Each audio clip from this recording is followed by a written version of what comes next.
नमस्कार, मी कामाक्षी बर्वे, बर्वासेन थेरपीकडून. आज आपण आपल्या बोल बर्वा या कार्यक्रमामध्ये ज्यांना भेटणार आहोत त्यांचं नाव आहे सुचेता धुरी. BSc टेक्स्टाईल असं शिक्षण कंप्लीट केल्यानंतर लग्न, 2 मुलं आणि संसारात अतिशय गुरफटून जेव्हा एखादी बाई जाते तेव्हा नवीन खरं तर काही करायला शिल्लक राहत नाही. पण मिस्टर हे केटरिंगच्या लाईनमधले असल्यामुळे तिने स्वतः देखील त्याच्यामध्ये खूप छान पद्धतीने काम करायला सुरुवात केली आणि विविध पदार्थांवर जी काही हुकूमत तिने मिळवली ती खरंच वाखाणण्याजोगी होती. आपला आजचा जो विषय आहे तो तिच्या ह्या कलेनी तिला एका वेगळ्याच विश्वामध्ये नेऊन ठेवलं त्याच्याशी संबंधित आहे. आज सुचेताताई जे काम करते आहे ते म्हणजे निवारा हा पुण्यातला जो वृद्धाश्रम आहे त्या वृद्धाश्रमाचं किचन सांभाळण्याचं काम व्हॉलंटरीली ती करत असते. या विषयावर आपण तिच्याशी खरं तर आज गप्पा मारणार आहोत की तिचा हा प्रवास जो केटरिंग म्हणजे केटरिंग पासून सुरू होऊन निवाऱ्याच्या किचन पर्यंत येऊन थांबलेला आहे तो नक्की कसा आहे आपण जाणून घेऊया तिच्याशी होणाऱ्या या गप्पांमधून. नमस्कार सुचेताताई. नमस्कार.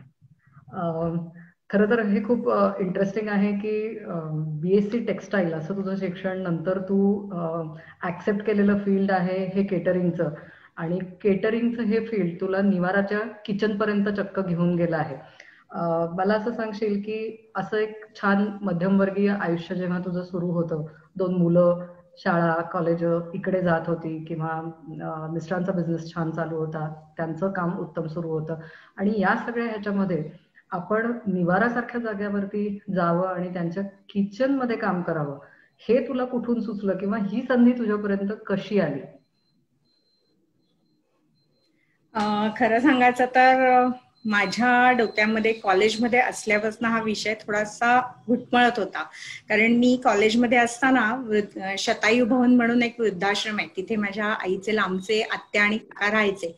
त्यांना मी भेटायला जायची. त्यावेळेला तिथल्या शेजारच्या खोलीमध्ये एक डॉक्टर कपल राहायचं आणि त्यांनी त्यांच्या 4ही भिंतींना मुलगा, सून, नातवंड असे फोटो लावलेले होते. तर तेव्हा मी त्या आजींना म्हणायचे, ओ तुम्ही किती स्वतःचं काम वाढवलंय, एवढे फोटो पुसायचे रोजचे. तेव्हा मला त्या असं पटकन म्हणाल्या होत्या की अगं त्यांना मी नकोय पण मला ते हवेत, तर मला त्यांच्यात राहतोय हा फील येण्यासाठी मी ते 4ही भिंतींना लावले की कुठेही बघितलं तर माझीच माणसं मला दिसली पाहिजे. आणि अजून एक त्या आश्रमामध्ये रिटायर्ड मुख्याध्यापिका होत्या, तर त्यांना कोणी भेटायला यायचं नाही. त्यावेळेला त्या वृद्धाश्रमाच्या बाहेर असलेल्या कट्ट्यावर संध्याकाळी बसलेल्या असताना जो माणूस येईल भेटायला त्या माणसाला धरायच्या, स्वतःच्या खोलीत न्यायच्या, खाऊ द्यायच्या. मी त्यांच्याकडनं खरंच खूप खाऊ खाल्लाय. तर त्यांच्याकडे खाऊ खायचा आणि मग आपण ज्याच्यासाठी आलोय त्यांच्याकडे जायचं. तेव्हा मला जाणवलं की या वयाला माणसाला किती प्रेमाच्या 2 शब्दांची गरज असते. आपण आयुष्यात आपलं सगळं स्थिर असेल तर नक्की ह्याच्यासाठी काहीतरी काम करू असं माझं तेव्हापासून डोक्यात होतं. आणि सुदैवांनी माझं सगळं परिस्थिती चांगली असल्यामुळे या क्षेत्राकडे वळावं असं वाटलं. आणि माझे एक मानलेले मामा मालशे, हरिओम मालशे म्हणून निवाऱ्यामध्ये काम करत होते. माझ्या वयाची जेव्हा 40 वर्ष पूर्ण झाली त्या दिवशी मी ठरवलं आपण आता हे चालू करायचं, काहीतरी या क्षेत्रात काम करायला. कारण माझा मुलगा तेव्हा 10वी झालेला होता. तर आता म्हणजे मुलं इंडिपेंडेंट झाली. मला माझ्या घरातनं अतिशय बॅकिंग होतं या सगळ्यासाठी. मुलांचा सपोर्ट किंवा माझे सासरे ते तर खरोखरी खूप म्हणजे कायम मला सांगायचं निवाऱ्यात काही असेल तू लवकर तिकडे पळ, तू स्वयंपाक करून ठेव, आम्ही सगळं गरम करून घेऊ, मी मुलांना वाढीन. म्हणजे मला घरातनं खूप सपोर्ट होता, नवरा, सासरे, मुलं यांचा.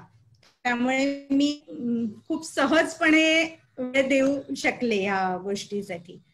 आणि मी पहिल्यांदा 9 साली 10 ऑगस्टला तिथे निवाऱ्यामध्ये गेले की मी इथे काही काम करू शकते का. त्या हरिओम मालशांना भेटले की मला खूप इच्छा आहे ह्या लोकांसाठी काहीतरी काम करायची. तर ते म्हणाले आजपासूनच शुभश्च शीघ्रम कर, आजच सुरुवात कर कामाला. त्या दिवसापासून मी सुरुवात केली. पण मग मला सांग किचनच का? कारण मला थोडासा केटरिंगचा अनुभव असल्यामुळे मला किचन मध्ये काम करायला किंवा आणि एक असं म्हणतात की म्हणजे जर आनंद मिळवायचा असेल तर तो मार्ग पोटातनं जातो. तर मला त्या लोकांच्या आवडीनिवडी पुरवणं किंवा ह्याच्यात जास्त आनंद मिळाला असता, म्हणून मी ते तिथे काम करूया असं ठरवलं. निवाराचं काम करायला सुरुवात केल्यानंतर जसं तू म्हणतेस की मी एका छान कुटुंबातून माझ्या सगळ्या जबाबदाऱ्या पूर्ण होत आल्यात असं जेव्हा तुला वाटलं, तेव्हा तू हे काम करायला सुरुवात केलीस. हे काम करताना आपला घरचा अनुभव आणि वृद्धाश्रमातला एखादा अनुभव याच्यामध्ये खरं तर खूप खूप फरक असतो. मग मानसिकरित्या हे तुझ्यासाठी चटकन ऍक्सेप्टेबल होतं का हा अनुभव थोडासा त्रास देणारा होता? पहिले काही दिवस रुळायला त्रास झाला, कारण मानसिक मला खूपच डिस्टर्ब व्हायचं. कारण मी जेव्हा सुरुवात केली तेव्हा तिथे बघितल्यानंतर मला स्वतःतही काही फरक करावे लागले. ते म्हणजे की जनरली आपल्याला घरामध्ये काहीतरी बांगड्या गळ्यात काहीतरी घालायची सवय असते.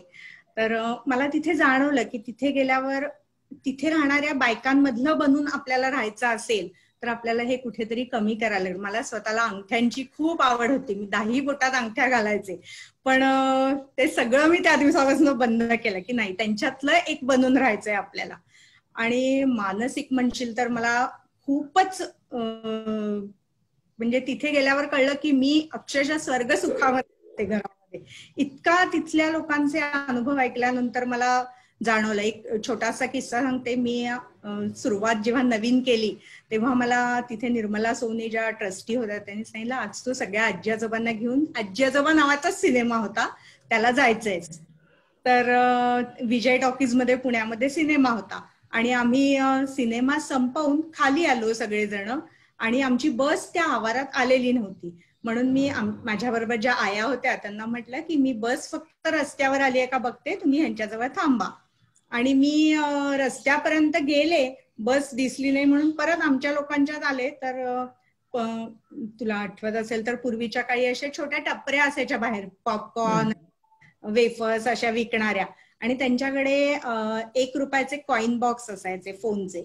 तर त्याच्यावर एक आमच्या आजी फोन करताना दिसल्या. मी तिथे गेल्यावर मला भीती वाटली, या ग्रुप सोडून कशा काय गेल्या. तर मी घाबरायच्या जी त्याच घाबरल्या. त्यांना वाटलं ताई आता आपल्याला ओरडणार. अगं ताई ओरडू नको. मला म्हणलं काय झालं, तुम्ही कोणाशी बोलत होतात फोनवर. तर म्हणे मी 8-9 महिने झाले इथे येऊन, पण मला माझ्या घरचे जिवंत आहेत का माहिती नाही किंवा त्यांना मी जिवंत आहे का माहिती नाही, मला कोणाचा तरी घरच्यांचा आवाज ऐकायचा होता. ते ऐकून मला इतकं त्या दिवशी वाईट वाटलं होतं की कशा परिस्थितीमध्ये लोक स्वतःला ऍडजस्ट करत असतात. आणि आपण तर शुल्लक एखादा सिनेमा बघायचा राहिला तरी चुटपुटतो, अरे थिएटर मधला पिक्चर गेला, मला बघायला नाही मिळाला. म्हणजे किती आयुष्यामध्ये लोकांच्या प्रॉब्लेम्स आहेत आणि आपण किती सुखात राहतो ह्याची मला त्या दिवशी जाणीव झाली. आणि हे सगळे मानसिक प्रसंग जेव्हा जेव्हा यायचे तेव्हा मला घरी आल्यावर खूप पहिल्यांदा डिस्टर्ब व्हायला व्हायचं. पण हळूहळू आता मी रुळले त्या लोकांच्यात छान. आता त्यांच्यातली एक तू हळूहळू व्हायला लागली आहेस, मनाने बांधली जायला लागली आहेस मुख्य त्यांच्या बरोबर. मला असं सांगशील, कुठलीही संस्था जेव्हा चालवली जाते तेव्हा त्या संस्थेमध्ये काम करणाऱ्यांचे वेगवेगळे स्तर असतात. म्हणजे मॅनेजमेंट बघणारं कोणी असेल किंवा सेवा देणारं कोणी असेल. तर निवाराचं कामकाज नक्की कुठल्या पद्धतीनं चालतं, किंवा तुम्ही म्हणजे पर्टिक्युलरली तू आणि तिथे बाकीचे जे काम करणारे लोक आहेत हे सगळे व्हॉलंटिअर म्हणूनच काम करतात का, कोणी पेड पण लोक तिथे? हो, आम्ही साधारण पेड स्टाफ आहे आमचा, की जे आया, नर्स, मामा लोक, किचन मध्ये काम करणारे लोक, हा सगळा पेड स्टाफ आहे आमचा. पण आम्ही 15-16 साधारण सोशल वर्कर्स आहोत की जे नियमितपणे रोज जातो आणि प्रत्येकाने सेक्शन्स वाटून घेतलेले आहेत, त्या सेक्शनला काम करतो. तर म्हणजे किचन सेक्शन मी घेतलेला आहे, त्यामुळे किचन सेक्शनचा मेनू ठरवणे किंवा काय सामान मागवायचं ते सगळं प्रत्येक जण आपापलं डिपार्टमेंट अतिशय सुंदर रीतीने पार पडतं आणि एकूण एक संपूर्ण कारभार हा ऑनररी लोकांवर चालतो. आणि फक्त हा पेड स्टाफ जो आहे, म्हणजे तुम्ही प्रत्येकाने आपापली जी काही फोर्टे आहेत, बलस्थानं जी काही आहेत त्यानुसार तुम्ही कामाचं वाटप करून घेतलं. म्हणजे जसं तुझा केटरिंगचा अनुभव आहे म्हणून तू किचन सांभाळतेस, तसा कोणाचा अकाउंटचा अनुभव असेल तर ते अकाउंट्स आणि हे बघतात, असं वाटप करून घेतलं. अकाउंट्सचा बघतात. ऑनररी येणारे सीए आहेत, म्हणजे प्रत्येक फील्डमध्ये डॉक्टर्स लोक ऑनररी येणारे आहेत. हे सगळे आम्ही सोशल वर्कर्स, आमचे 4 ट्रस्टी आहेत, ते सुद्धा सगळे आमच्या बरोबरीने काम करत असतात. आणि हा आमचा आणि आमचे निवासी की जे सगळ्यात मोठा आमचा भाग आहे की ते आम्हाला खूप सांभाळत असतात. आता आज्या लोक सगळे भाजी निवडायला येतात, कोशिंबीर चिरायला येतात, किंवा पुरुष लोक आवार झाडून स्वच्छ ठेवतात. त्यामुळे तेही या कुटुंबाचा एक भाग आहे. आम्ही सगळं हे एक कुटुंब आहोत जे निवारा हे आहे ते.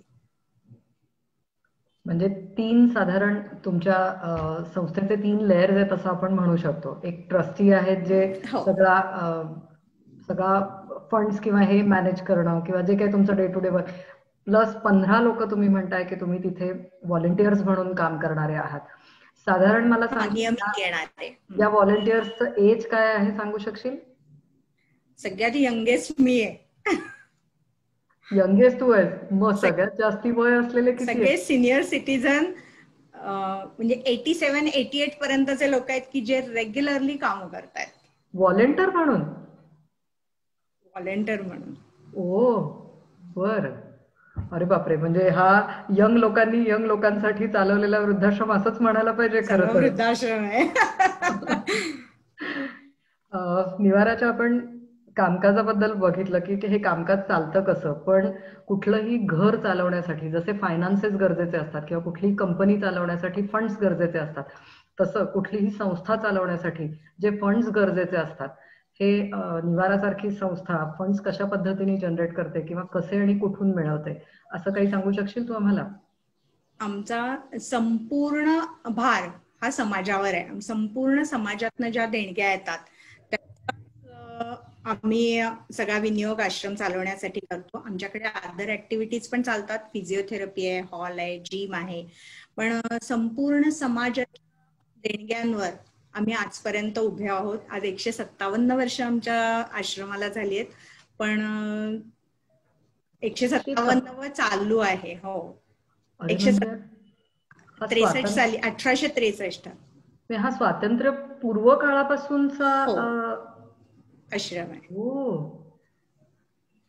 आणि हा अशाच 3 पद्धतीने चालला जातो, ट्रस्टी वेगळे, काम करणारे वेगळे आणि पेड वेगळे. हो. अरे बापरे. ह्या ज्या ऍक्टिव्हिटीज तुमच्या चालतात म्हणलीस तू की जिम आहे किंवा हे आहे, हे तुम्ही काय जागा रेंटवरती दिलेली आहे का ती? नाही, ते आम्हीच चालवलेल्या ऍक्टिव्हिटीज आहेत सगळ्या. तुमच्या ऍक्टिव्हिटीज मध्येच त्याच्यातून आमच्याच ऍक्टिव्हिटीज आहेत त्या सगळ्या. ओके. आणि मुख्यतः तुमच्या या संस्थेचा पूर्णपणे भार हा समाजावर आहे असं समाज उचलतो. सुचेताताई आपल्याला सांगते आहे. तर ही मुलाखत जे लोक बघत असतील त्यांना माझी मनापासून विनंती आहे की छोटेसे आपल्याकडचे काही फंक्शन्स असतील किंवा वाढदिवस असतील तर त्यावेळेला तुम्हाला जर काही डोनेशन करायची इच्छा असेल तर जरूर निवारा या संस्थेशी संपर्क साधा. त्यांची वेबसाईट आहे, त्यांचा फोन नंबर आहे, आपल्या गप्पांच्या शेवटी फ्लॅश केला जाईल, प्लस सुचेताताईचा नंबर सुद्धा तिथे दिला जाईल. जर तुम्हाला याच्याबद्दल अजून काही प्रश्न असतील किंवा काही बोलायचं असेल त्यांच्याशी तर तुम्ही तिथे नक्की संपर्क करू शकता आणि आपले डोनेशन्स त्यांच्यापर्यंत पोहोचवू शकता, कारण आपल्यावरती हा भार मोठा आहे असं ती सांगते आहे. मला असं विचारायचं आहे ताई तुला की वृद्धाश्रम म्हणलं की आपल्याकडे साधारणपणे एक असा फिल्मी सीन उभा राहतो डोळ्यासमोर की मुलगा, सून किंवा एखादे कोणीतरी नातेवाईक की ज्याला घरातले वृद्ध मंडळी नकोच आहेत घरात राहायला म्हणून त्यांना वृद्धाश्रमामध्ये पाठवून दिलं जातं. हा एक कदाचित एक भाग आहे. नेहमी असंच असतं असं नाही. तर आमच्याकडे तर ह्याचे 2 सेक्शन आहेत. आमच्याकडे म्हणजे तुला असं म्हणायचंय का की फक्त हेच वास्तव नाही आहे, ह्याला दुसरा भाग पण आहे, या नाण्याला दुसरा भाग पण आहे? नक्कीच आहे. आमच्याकडे आता एक सेक्शन आहे, हा टोटली फ्री चालतो की जिथे निराधार निराश्रित लोक असतात की ज्यांना आम्ही फ्री ऑफ कॉस्ट सांभाळतो. तिथे राहणं, खाणं, नर्सिंग, औषध पाणी, कपडा लत्ता जे लागेल ते संपूर्ण त्यांचा खर्च संस्था करते. आणि दुसरा पेड आहे की ज्यांना आजकाल ही समाजाची गरज आहे, दोघं वर्किंग असतात किंवा जागा लहान असते, बेड रिडन पेशंटला एक खोली स्वतंत्र देणं गरजेचं असतं किंवा कामाला स्टाफ मिळत नाही घरात ठेवायला, अशा वेळेला घरच्या एखाद्या माणसाची इतकी तारांबळ उडते एखादा बेड रिडन पेशंट सांभाळणंही, त्यावेळेला त्यांना अशा कुठल्या तरी संस्थेच्या आधाराची गरज असते. त्यावेळेला आम्ही त्या लोकांना पैसे घेऊन राहणं खाणं नर्सिंग आम्ही देतो, औषधं त्यांनी आणून द्यायची असतात. पण ही आत्ताच्या काळाची गरज आहे, कारण बघतो आपण की प्रत्येक बाईला नोकरी सांभाळून घर सांभाळून असा जर एखादा पेशंट घरात असेल तर प्रत्येक वेळेला करणं पॉसिबल असतं असं नाही, कितीही मनात इच्छा असली तरी. मग म्हणजे त्या रुग्णांची कंडिशन जर सुधारली आणि ते चांगले झाले तर मग त्यांना घरी पण पाठवलं जातं का? हो हो, टेम्पररी 3 महिने 6 महिने असं लोक ठेवतात, वॉकरवर किंवा हळूहळू घरात चालायला लागले तर घेऊन जातात परत. म्हणजे असे पण आजी आजोबा आहेत तुमच्याकडे की जे छान बरे झाले आहेत आणि ते पुन्हा आपापल्या घरी परत गेले आहेत? छान. मला असं सांगशील आता की हा जो वास्तवातला भाग आहे की कुठल्याही नाण्याला दोन बाजू आहेत, एक चांगली बाजू आहे आणि एक वाईटही बाजू आहे, दोन्ही तुम्ही रोज तिथे जात आहात म्हणल्यानंतर तुम्हाला दोन्ही अनुभव येत असणार आहेत. पण तुला स्वतःला टचिंग झालेले म्हण किंवा तुला स्वतःला मनाला अतिशय खोलवर भिडलेला असा एखादा प्रसंग सांगू शकशील? माझ्या स्वतःच्या बाबतीतला म्हटला तर मला 2 मुलं आहेत. माझी दोन्ही मुलं बाहेर असतात. मुलगा इंदोरमध्ये जॉब करतो आणि मुलगी जर्मनीमध्ये शिकते. गेल्या वर्षी माझी मुलगी जेव्हा जर्मनीमध्ये शिकायला जायची त्याच्या आदल्या दिवशी ती भेटायला होती, कारण माझ्या दोन्ही मुलांना निवाऱ्यात यायची. माझा नवरा सुद्धा निवाऱ्यामध्ये येतो खूप वेळेला. आम्हाला म्हणजे सगळ्यांना त्या लोकांना भेटायची सवय आहे. तर ती जर्मनीला जायच्या आदल्या दिवशी जेव्हा भेटायला आली, इतके आमचे आजी आजोबा लोक रडले होते की आमची ताई परत दिसणार नाही. म्हणजे आमच्या घरात पण हे वातावरण नव्हतं ती जायची म्हणून. तिने तिथे पहिल्यांदा डोळ्यात पाणी काढलं की, आणि मला म्हणाली, आई मी घरी पण नाही रडले पण मला इथे रडायला आलं ग की मी लांब चालले तुमच्यापासून. तर म्हणजे ते जे प्रेम आहे, जीवाला जीव लावणं काय आहे हे मी तिथे अनुभवलं. किंवा आता आमच्या या कोविड सिच्युएशन मध्ये आम्हाला स्टाफनी जो काय सपोर्ट दिला, आज आत बाहेर करणं शक्य नव्हतं, आज ते लोक सुद्धा त्यांचे स्वतःचे संसार सोडून आमच्या आजी आजोबांसाठी इथे राहून त्यांनी काम केलं घरी न जाता. तर ते मोठं योगदान आहे त्या लोकांचं पण. ऐक, म्हणजे या सगळ्या ज्या नर्सेस मावशा आणि हे सगळे लोक जे आहेत हे मग त्यांनी असं रोटेशन सारखं ठेवलं होतं का सगळेच्या सगळे तिथे राहिले होते? नाही, रोटेशन मध्ये 25-25 लोक राहत होते, पण त्यांनी स्वतःची घरं सोडून आमच्याकडच्या आजी आजोबांसाठी एवढं मोठं योगदान दिलं होतं. तुमच्याकडे टोटल किती आजी आजोबा आहेत आता? आमच्याकडे साधारण 140 ते 150 नेहमी फ्री सेक्शनला आजी आजोबा असतात आणि बेडची साधारण 40 ते 50 एवढी कॅपॅसिटी असते. म्हणजे सगळे मिळून 200 आजी आजोबा तुमच्या इथे इंडिव्हिज्युअल पर्सनॅलिटीज अशा 200 लोक तिथे राहतात. आणि यांच्यासाठीचा तुमचा जो पेड स्टाफ आहे तो किती आहे? 74 लोक आहेत. 74 लोक. या 74 लोकांना बर्वाची जे पेजवरचे लोक आहेत किंवा आज बर्वाची मुलाखत जे लोक बघतायत त्यांच्याकडून मनपूर्वक धन्यवाद आणि अभिनंदन मी एवढ्यासाठी करेन की ते काम म्हणून फक्त ह्याच्याकडे पाहत नाहीये, तर आपली जबाबदारी म्हणून पाहता आहेत. आणि घरचा माणूस ज्या पद्धतीने प्रेमाने सांभाळावं तसं ते या आजी आजोबांना सांभाळता आहेत. तर मला अतिशय मनापासून तुमच्या कामाला सलाम आहे, कारण व्हॉलेंटियर्स तर आपलं काम करतातच आहेत, पण हा राहून करणारा जो स्टाफ आहे हे अतिशय वेगळं मोठं योगदान आहे. आणि तुम्ही ते मान्य करताय, हा तुमचाही मोठेपणा आहे त्याच्यामध्ये की स्टाफनी पण आम्हाला खूप चांगली साथ दिली असं तुम्ही म्हणताय. मला अजून तुझ्याकडून असं ऐकायला आवडेल की समाजामध्ये ज्या पद्धतीने पॉझिटिव्हिटी निगेटिव्हिटी अशा दोन्ही गोष्टी बघायला मिळतात, इथे काम करताना आजी आजोबांच्या सोबत तुला असे काही निगेटिव्ह प्रसंग किंवा पॉझिटिव्ह प्रसंग असं काही बघायला मिळालंय? असे निगेटिव्ह पॉझिटिव्ह प्रसंग खूप येत असतात. म्हणजे जसं मी तुला मगाशी सिनेमाचं सांगितलं, तेव्हा थोडं डिस्टर्ब व्हायला होतं. पण कधी कधी छोट्या छोट्या गोष्टी असतात. मला स्वयंपाकघरात सांगतात, ताई खूप दिवसात बटाट्याच्या काचऱ्या नाही ग झाल्या, करशील का? बटाट्याच्या काचऱ्या केल्या की घरी निघताना पाठीवरनं जो हात फिरवतात, ती जी फिलिंग असतात ती इतकी छान असतात की त्या दिवशी घरी इतकी शांत झोप लागते की आपण कोणासाठी तरी काहीतरी करू शकलो आयुष्यामध्ये. खूप छान. तो मायेने पाठीवरून फिरणारा जो हात आहे तो कायम तुमच्या मागे अशाच पद्धतीने राहो, अशी छान अशी सदिच्छा म्हणतो आम्ही की आमची तर नक्कीच आहे. आणि सगळ्या त्या आजी आजोबांना लॉंग लिव्ह द किंग सारखं छान उत्तम निरोगी आयुष्य मिळत राहावं. मला सांगशील, जसं आपण आपल्या घरी वावरतो, सकाळी उठलो की चहा करून घेतो, ते रात्री झोपेपर्यंत आपलं काही ना काहीतरी रुटीन असतं. तर तसं संस्थेमध्ये या आजी आजोबांचं रुटीन किंवा हे आपला वेळ कसा घालवतात नक्की तिथे? आमच्याकडे सकाळी 6 वाजता त्यांना पहिला चहा असतो. तो घेऊन झाला आवरून 8 वाजता कोण आज्या निवडायला, भाजी निवडायला येतात, कोणी कोशिंबीर चिरायला येतात, आजोबा लोक झाडझूड करायला जातात. त्याच्यानंतर 9 वाजता नाश्ता असतो, नाश्ता आणि चहा कॉफी जे काय घेत असाल ते. मग 12 वाजता जेवण असतं. त्यांच्याकडे मध्ये साधारण तासभर ते सगळे लोक देवाचे एकत्र म्हणतात. त्याच्यानंतर दुपारी जरा आडवं राहिल्यानंतर संध्याकाळी 4 ते 6 त्यांच्यासाठी बाहेरचे कार्यक्रम असतात. म्हणजे ऑनररी येऊन लोक कार्यक्रम करतात. कधी भजनाचा असतो, कधी गाण्याचा असतो, कोणी डान्स करण्यासाठी येतात, कोणी नाट्यछटा करायला येतात. रोज असतो असं नाही, आता कोविडमुळे बंद आहे, पण अदरवाईज बऱ्यापैकी आठवड्यात 3 दिवस ते कार्यक्रम असतात. आणि मग 6 वाजता ते आपापल्या खोलीत जाऊन परत, पहिल्या 4ला चहा झालेला असतो, मग 6 वाजता खोलीत कार्यक्रम संपला की जाऊन आवरून 7 वाजता जेवायला येतात. मग जेवल्यानंतर मात्र त्यांचं ई मी झी सगळे चॅनेल ठरलेले असतात प्रत्येक खोल्यांचे, त्याप्रमाणे ते झोपेपर्यंत बघतात. कारण म्हणजे त्यांचं दुपारी रिपीट काय बघायचं, रात्री काय बघायचं, हे प्रत्येक खोल्यांचं ठरलंय. कारण आमच्याकडे केबल आहे, 24 तास जरी असले तरी रात्री 10 वाजता आम्ही बंद करतो, सकाळी 6ला चालू करतो. त्याचं कारण म्हणजे आपापसात कोणाची भांडणं होऊ नये, कोणाला टीव्हीचा आवाज सहन होत नाही, झोप व्हायला पाहिजे. कारण ही पण एक बाल्यावस्थाच आहे, म्हातारपण ही.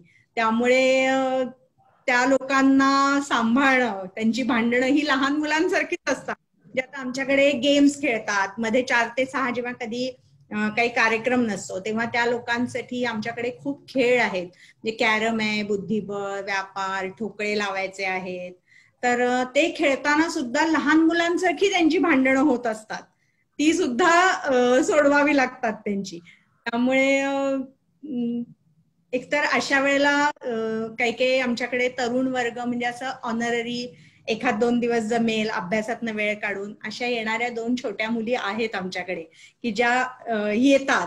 आणि तेव्हाच जे चैतन्य असतं ते फार छान असतं त्या लोकांमधलं. म्हणजे जर तरुण वर्ग ह्याच्याकडे वळला तर खरंच खूप छान बदल घडू शकतील अजूनही काही, असं नक्कीच मला सांगावंसं वाटेल.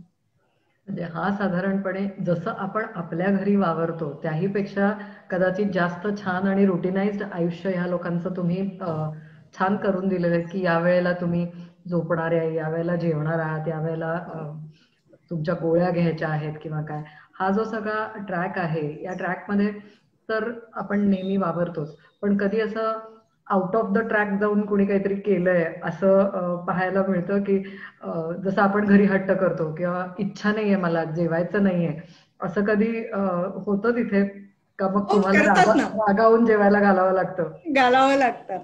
किंवा म्हणजे आपापसात खोलीत भांडणं झाली तर त्याचा राग, नाही मी नाही आज जेवणार, मला तो असं म्हणाला, मग थोडस ह्याला रागव तो जेवण्यासाठी, ह्या पण सगळ्या कराव्या लागतात.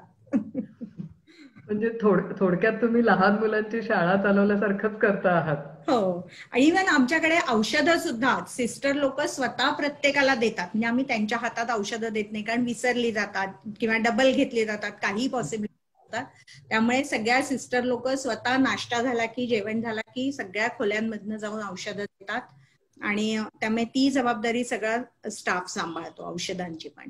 असं साधारणपणे बायफर्केशन जे आहे हे एका खोलीमध्ये किती लोक, असं बायफर्केशन काय आहे नक्की? आमच्याकडे 8 लोक एका खोलीत आहेत. आमच्या खूप मोठ्या मोठ्या डॉमेटरीज आहेत. मोठे हॉल सारखे आहेत म्हणजे? हॉल्स, मोठे हॉल्स आहेत. त्याला प्रत्येकाला 2 संडास 2 बाथरूम अटॅच्ड आहेत. ओके.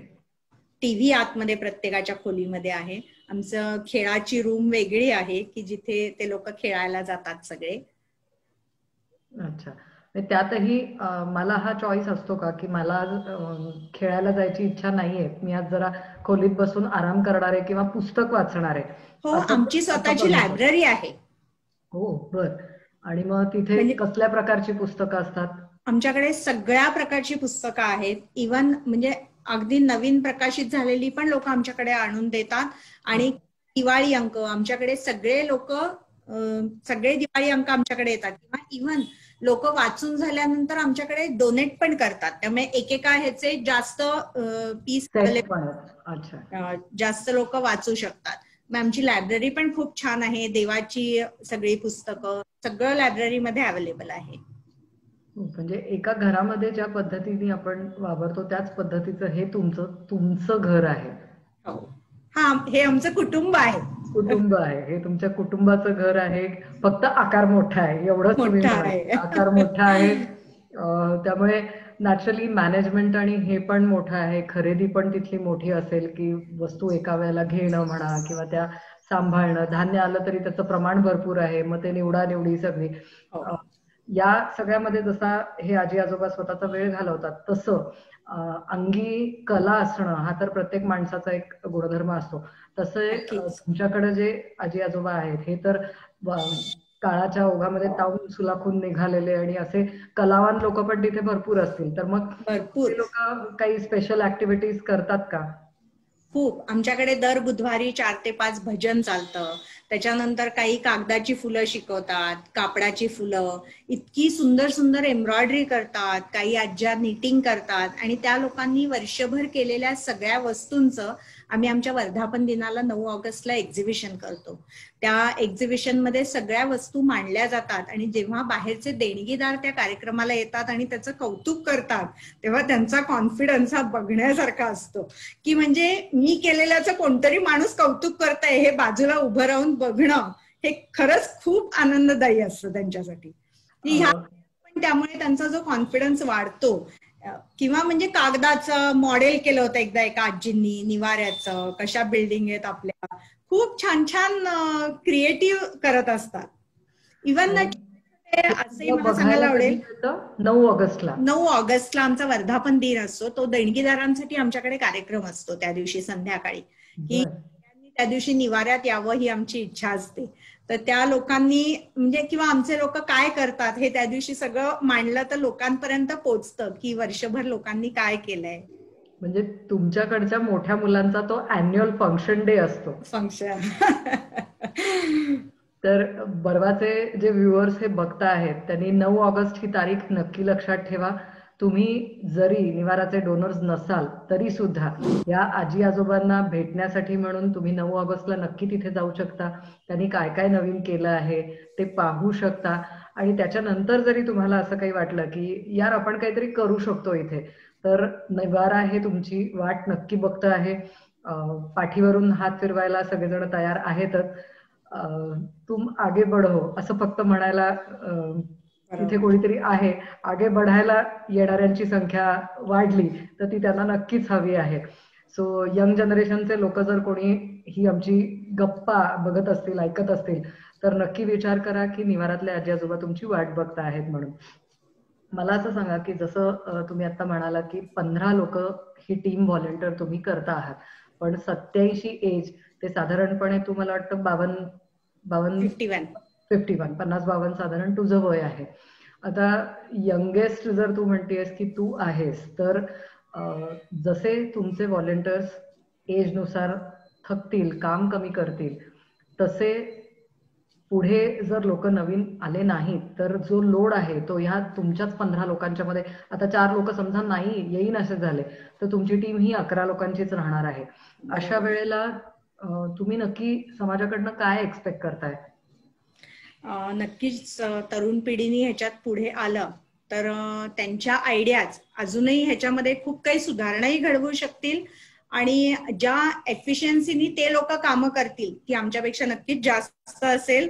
तर लोकांनी जरूर पुढे यावं की आपण वृद्धाश्रम हे जी निगेटिव्ह लोकांची की वृद्धाश्रम संपलं आयुष्य म्हणून आपण तिथे जातो, तर तिथेही आपण आपलं आयुष्य खूप सुंदर जगू शकतो. त्यासाठी आपण नक्कीच सगळे मिळून प्रयत्न करू शकतो. म्हणजे ताई साधारणपणे नवीन सगळ्या जनरेशनला हे सांगू इच्छिते आहे की करण्यासारखं भरपूर काही आहे. तुमच्या अंगी जर क्रिएटिव्ह किडा जर असेल तर तुम्ही तिथे आलात तर तुमच्या क्रिएटिव्हिटीला देखील वाव मिळणार आहे. इंजिनियर्स कोणी असतील तर ते ऑटोमेशन मध्ये काही त्यांना जर करता येणं पॉसिबल असेल तर ते निवारामध्ये येऊन स्वतःचं ऑटोमेशनचं डोकं वापरून काही सिस्टम्स ऑटोमाइज करता येत आहेत का हे बघू शकतील. किंवा छान आपण त्या लोकांचं आयुष्य खूप सुंदर घालवू शकतो, सुंदर करू शकतो. हसऱ्या चेहऱ्याची जर मुलं असतील, मुलं आहेत, मुली आहेत जे तिथे येऊन आजी आजोबांची गप्पा मारू शकतात किंवा फिल्म्स बद्दल त्यांना सांगू शकतात की आजी नवीन बॉन्डची फिल्म आली आहे ती अशा पद्धतीची असेल, बघायला आवडेल का. किंवा त्यांच्या कॉलेजमधल्या ज्या काही गप्पा असतील त्या कदाचित नवीन जनरेशनच्या कॉलेजमधल्या गप्पा ऐकून आजी आजोबांना त्यांच्या कॉलेजचे दिवस नक्की आठवू शकतील. तर असं जर तुमच्यापैकी कोणाला खरोखर इच्छा होणार असेल तर सुचेताताईचा नंबर खाली फ्लॅश होईलच, जरूर तिला संपर्क करा. आणि तुमचा एक डेडिकेटेड वेळ तुम्ही जर देऊ शकणार असाल निवारासाठी तर व्हॉलेंटियर्सची टीम ही वाट बघतेच आहे आणि जरूर तुम्ही जा त्यांना मदतीला. आणि काय आनंद तुमच्या आयुष्यामध्ये हे आजी आजोबा, यंग आजी आजोबा मंडळी घेऊन येतील, नक्की बघा तुम्ही. या जो एक असा मगाशी ताई तू म्हणालीस की निगेटिव्हिटी जी आहे ही जर बाजूला काढून ठेवली तर हे वृद्धाश्रम आनंद वाटण्याचं काम करता आहेत. ह्या आनंद वाटण्याच्या कामामध्ये नवीन पिढीचा बघण्याचा नक्की दृष्टिकोन नक्की कसा आहे किंवा नेमका कसा आहे जो तुझ्या माझ्या वेळेला कदाचित नव्हता आणि तो तुला आता बघायला मिळतो, असं काही आहे का? नक्कीच. म्हणजे मी आठवतंय की कॉलेजमध्ये असताना अशा कुठल्या वृद्धाश्रमाला भेट दिली आहे किंवा आजी आजोबांना भेटली आहे असं मला कधीच आठवत नाही. म्हणजे माझ्या आईचे आत्या काका होते म्हणून मला तो वृद्धाश्रम माहिती होता, पण अशी वृद्धाश्रम ही काय कन्सेप्ट आहे हे तेव्हा इतकं माहिती पण नव्हतं. पण आताची जनरेशन इतकी पुढे येते ह्या कामासाठी. म्हणजे मी आता निवाऱ्यात असताना अनेक असे ग्रुप्स आलेले, स्वतः भेटते मी त्यांना की 8-10 मुलं असतात, काकू आमचे 1000 रुपये जमलेत, आमच्या ग्रुपमधला ह्याचा वाढदिवस आहे, आम्ही ह्यांच्यासाठी काय डोनेशन आणून देऊ किंवा आम्ही ह्यांच्यासाठी काहीतरी कार्यक्रम करू का. आजकाल ते कोरावकेवर ते लोक येऊन त्यांच्या आवडीची गाणी म्हणून दाखवतात. म्हणजे तो एक आनंद जो मिळवता येण्यासारखं शक्य आहे, तो आजची पिढी खूप काही करण्यासाठी पुढे येते. हा खूप प्लस पॉइंट आहे समाजाचा की आत्ताची पिढी जी काही इन्व्हॉल्वमेंट दाखवते ह्या गोष्टीमध्ये ते खरंच ग्रेट आहे. म्हणजे ही सकारात्मकता जी आहे ही मुलांच्याकडून आजी आजोबांच्या पर्यंतही पोहोचतीये आणि कदाचित आजी आजोबांच्याकडून मुलांकडे पण येते. नक्की. म्हणजे इतक्या छोट्या छोट्या गोष्टी असतात अगं, फ्रेंडशिप डे किंवा चॉकलेट डे सेलिब्रेट करायला येतात, तर ते मिळालेलं चॉकलेट आमचे आजी आजोबा दुसऱ्या दिवशी आम्हाला दाखवायला पण ठेवलेलं असतं. ताई काल ना मला त्या मुलाने हे चॉकलेट दिलंय. अहो म्हटलं खा तुम्ही ते, पण ते कोणीतरी आपल्याला असा काहीतरी डे केला आणि दिलं, ही खूप त्यांच्यासाठी आनंदाची गोष्ट असते. कदाचित त्यांना त्यांची नातवंड भेटल्याचा आनंद होत असावा बहुधा.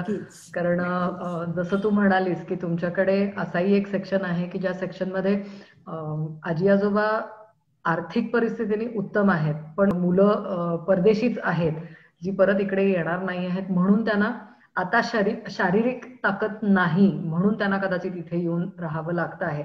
अशा वेळेला त्यांना त्यांच्या नातवंडांना भेटल्याचा जो काही आनंद ह्या मुलांच्याकडून मिळतो आहे तो खरंच ताई तुझ्या चेहऱ्यावर पण बघायला नक्कीच मिळतो आहे.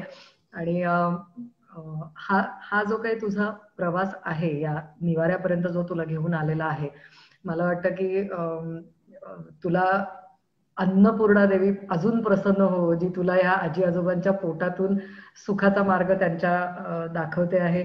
किंवा तुझी दोन्ही मुलं जी स्वतःहून तिथे निवारामध्ये यायला तयार असतात, आजी आजोबांशी गप्पा मारतात, काही नवीन गोष्टी त्यांना करून दाखवतात, या सगळ्या वृद्ध मंडळींचं उरलेलं आयुष्य अतिशय आनंदाने जावं, छान तब्येती त्यांच्या राहाव्यात म्हणून तुमच्यासारखे व्हॉलंटियर्स जे काही झटत आहेत, जे कष्टाने काम करत आहेत, ह्या सगळ्यांना बर्वाकडून आम्ही सलाम करतो. आणि ही मुलाखत जर कोणी ऐकत असतील आणि त्याच्यातून 4 लोक जरी तुमच्यापर्यंत येऊन पोचले की आम्ही व्हॉलंटियर करायला तयार आहोत, तर मला वाटतं की आपल्या आजच्या या गप्पांचा एक मोटो किंवा एक विचार जो या गप्पांच्या मागे होता हा सफल झाला असं म्हणता येईल. पुन्हा जेव्हा कधी सुचेताताईला तुम्हाला भेटायचं असेल तर ती सकाळी 10 वाजल्यापासून ते 3 वाजेपर्यंत निवारामध्ये असते. जरूर निवारामध्ये जा, तिला भेटा आणि तिच्याकडून तुम्हाला आणखीन काही जर माहिती घ्यायची असेल तर तुम्ही घ्या. निवाराची वेबसाईट, फोन नंबर आणि सुचेताताईचा पर्सनल नंबर अशा 3ही गोष्टी खाली फ्लॅश केल्या जातील. काही फोटोज तुमच्यासाठी आम्ही इथे दाखवतो आहोत, जे ऍक्टिव्हिटीज तिथे चालतात किंवा काय.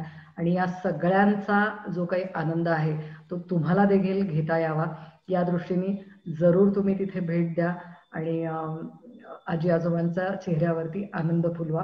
ताई, तू आज आमच्या इथे आलीस आणि आमच्याशी ह्या ज्या काही गप्पा मारलेल्या आहेस त्याबद्दल बर्वाकडून तुझे मनपूर्वक धन्यवाद.